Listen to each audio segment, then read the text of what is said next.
Welcome to this week's episode of What's Up Weekly, where we bring you the latest news in 10 minutes or less. I'm Brittany Bradley. And I'm Margot Andrews. Like always, we're here to keep you up to date and informed with news on campus and around the world. So, let's get started. Now, Brittany and I are both avid fans of Diet Coke, so I found this update on the use of artificial sweeteners kind of relevant. There's always concern with these non-natural substitutes over what benefits and harm they might provide. These sweeteners are embraced by those looking to lose weight, and using them in place of corn syrup or sugar definitely decreases caloric intake. However, this study shows a relationship between usage and weight gain, stating that the body expects to see a surge in glucose, and when it's not met by the substitute, the body continues to crave it until it is met. While that news is disheartening, the artificial sweeteners do control carbohydrate intake and also decrease the risk of dental cavities, and research has failed to directly link them to any cancer risks. So, scientists state to find better diet practices and monitor food intake when using these sweeteners. Well, I'm glad about the fact that they can't link them directly to cancer. I know, that's a big win for me, especially at the rate I drink Diet Coke and using it in my coffee. They're definitely a better thing for me to use than real sugars. Well, from sweeteners to a country sweetheart? Yeah, right. No surprise here on the show that I am not a fan of Taylor Swift, so this next story sure made me happy. Zac Efron and Taylor Swift have been working on their new animated movie, Dr. Seuss's The Lore Act, and all their time spent together ignited romance rumors. This comes as no surprise, as Tay-Tay is known for her numerous relationships. Zac and T. Swift went on Ellen to set the story straight. The pair is in fact not dating, thank the Lord, but they did make music together, sort of. Zac wanted to show the host that he learned to play the guitar, so he and Taylor sang a duet all about Ellen's weirdness. Check it out. She always asks me who I'm dating every time I'm on the show, and I don't even know why. But it gets 5 million hits on YouTube, 'cause every single time I come on this show, it's really weird, all because of Ellen. Every single time I come on this show, it's really weird, they always end up dancing. That's actually pretty cute. It almost made me like Taylor. You have such a cold heart if you can't like someone after that. She's successful and she's really nice, so I've heard. I just prefer better music, I guess. But that brings me to my next story. This week, Rihanna and former boyfriend Chris Brown took to Twitter to promote not one, but 2 new singles the duo recorded together.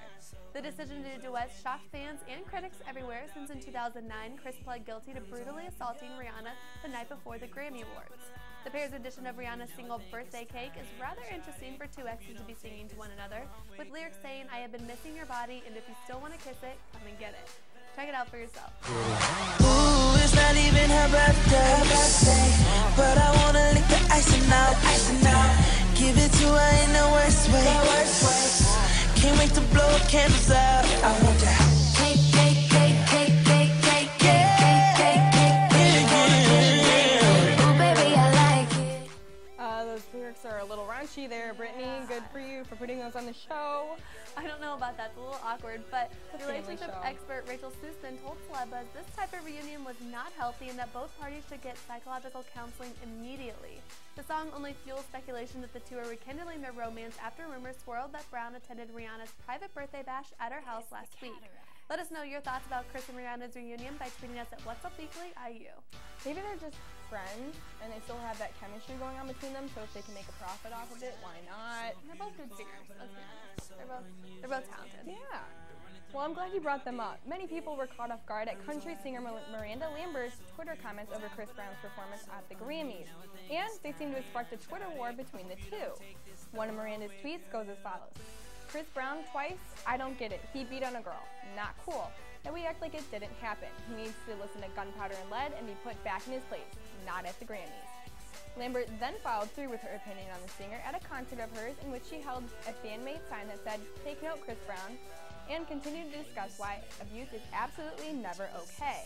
A few days later, Chris Brown responded via Twitter saying, "Using my name to get publicity? I love it. Perform your heart out. Go buy Miranda Lambert's album. So motivational and perfect." Yeah, no, I'm not sure if there's a little bit of sarcasm in there. That's my best guess. But anyway, both of them are getting their fair share of media attention from all of this. Of course, knowing Chris Brown, I'm assuming that was definitely sarcasm. Yeah. But I'll transition from music to TV. NBC's hit show The Voice is taking off, and it's not going unnoticed. All of the buzz about the popular singing competition show has got music judge guru Simon Cowell thinking. Simon says he wants to set up a sing-off that would pit the winners of The Voice, American Idol, and The X Factor against one another. This comes after Cal promised Fox 20 million viewers for The X Factor and fell extremely short of that number with only 10 million viewers. The guy is desperate now to raise ratings and is willing to do whatever it takes. The Voice judge Adam Levine says he finds Simon's attempt desperate and pathetic. Levine commented that he knows The Voice is already superior to The X Factor and that his show will only worry about what they need to do because the more they worry about everyone else, the more likely they are to suffer. You know, personally, I love The Voice. American Idol has been on for way too long. It's, you know, beating a dead horse at this point, and I've never watched X Factor. I don't really care. Simon judges everyone. He doesn't have anything on himself, so stick with The Voice. CeeLo, Adam, Christina, and Blake have a great thing going there. I love the turning chairs. Yeah. It's fun to watch. Yeah, it's awesome. Well, from entertainment to, yes, a bit of boring but important news. I'm hammocking the story between the rest. The Obama administration discussed its need for new tactics to handle the Syrian rebel cause on Tuesday. In messages released from the White House and the State Department, it was made clear that new strategies need to be explored if a political solution is going to be reached and the rebellion against President Bashar al-Assad ended. While talk of military assistance was mentioned, the White House did make it clear that there would be no adding of weapons because that could take the country down a scary path.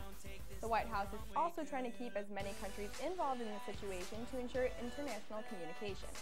Well, good for you, as always, for keeping up with all that jazz. But have you heard about the craziness going on with Netflix? Gosh, that's so much of a better story. I know. With all of their business changes over the last year, Netflix has been a frequent topic here on What's Up Weekly. That's what brings me to my next story. The popular online video service learned this week they will be facing off with a new competitor. Comcast Corporation, which is the #1 U.S. cable operator, announced their plan for an online video service offering a library of TV shows and movies. The new service is called Xfinity StreamPix and will be made available only to Comcast cable TV subscribers. StreamPix will be free with Comcast's top video packages and for an extra $4.99 a month in lower tiers.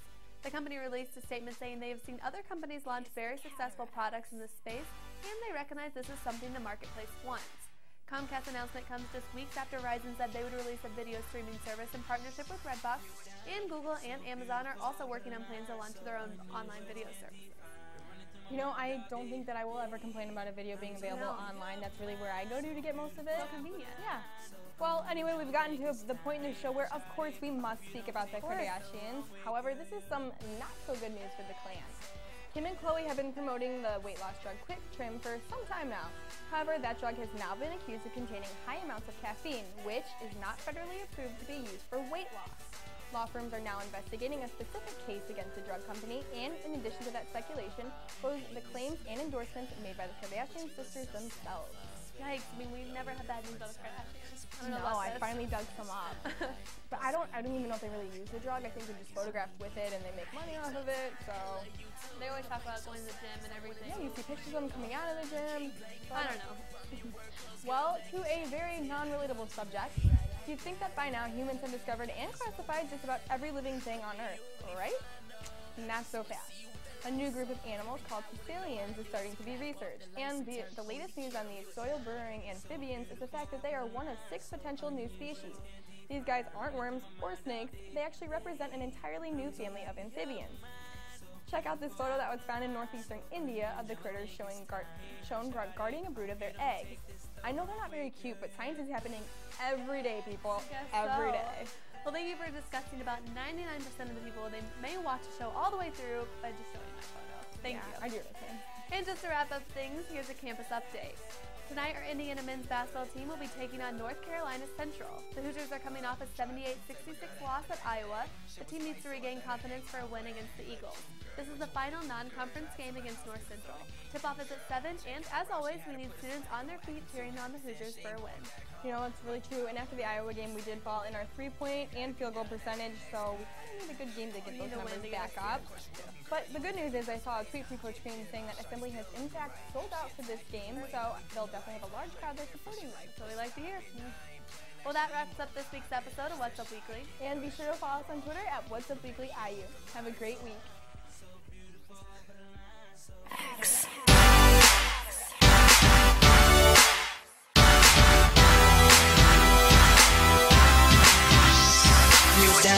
So beautiful, but a line so unusual. Words can't define. Been running through my mind all day.